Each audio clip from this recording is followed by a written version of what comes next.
Hey everybody, it's Chris Pistorius, and I want to do this segment on Google's search engine results page. It's important to understand as a dentist or really anybody into marketing how to understand Google and understand the different elements of Google. And kind of one of the basic ones that I go over with a lot of our clients are the different elements of a Google search engine results page. And what I mean by that, I'll say SERP for short, but is when you do a search on Google, what is where and how does it work and things like that. So I'm going to do a typical search here for a dentist in Denver. Okay, and you can see the results obviously come back very fast. But what we're looking at here is basically three main sections will come back in a SERP. Okay, you have paid ads are the top, usually 3 or 4. There's usually not more than 3 or 4 ads here. Then there's ads all the way at the bottom as well, usually another 3 or 4. So these are paid. These are called Google AdWords, and you basically pay to be there. It's like a classified ad almost. And I'm going to do a segment on Google AdWords soon, so you can see more detail about that. The second section is what we start calling the organic section. And in the organic section, there's really 2 sections. There's one that's critically important in my opinion, and that's this map section. Now this has been named a couple of different things. They keep changing the name just to add confusion, I think. But essentially this is now called Google My Business. That's the official name, at least for now. It used to be called Google Places, and it's been called a couple of different things. A lot of people refer it to as the Map Pack. It's changed the way it looks. There used to be 7 listings that showed up here. The map was kind of over here. But now there's 3 listings, only 3 local listings that show up now.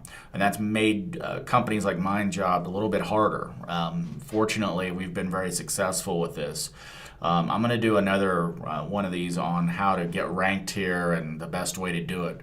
I will tell you that even though you're not in the top 3 here, don't freak out too much, because dentistry is one of those categories where people do want to do a little bit more research than if they're looking for a pizza place with good reviews or something like that.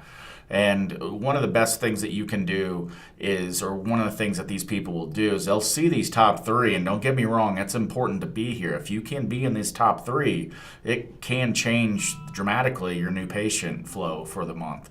But a lot of people will click more places right here. And you can see when you do that, it does take you to a list of more, 20 some of these. Now you will see what's different is that now there are ads that pop up here.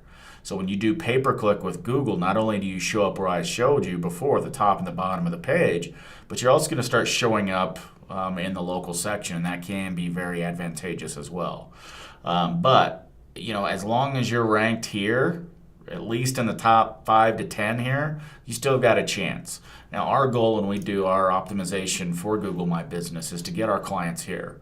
But we can't guarantee that. A lot of the times we are successful with that. And it's very good to be here. But even if you're up on the top of this section of the page, you're not doing too bad either. Okay. Now that's 2 sections. We talked about paid ads, and we also talked about Google My Business section. And then under Google My Business section is typically what we call regular organic listings. These are very important as well. However, these are basically just the organic listings that Google has brought back based on a number of different factors of how well your website's optimized. So it's very good, and you know, optimally you want to be, when somebody does a search like this, you want to have a good paid ad. You want to be ranked in the top 3 for Google My Business, and as well as have a good organic ranking here. So that's always ideal. Not always happens, but it is ideal. So anyway, I'm going to wrap this up, but today I just wanted to talk about the major elements of a SERP, search engine results page on Google. You'll find that Yahoo and Bing are very close to this as well. And if you have any questions, please don't hesitate to call. Our number's all over the website, or you can fill out one of our forms and we can contact you as well. Thanks, and have a great evening.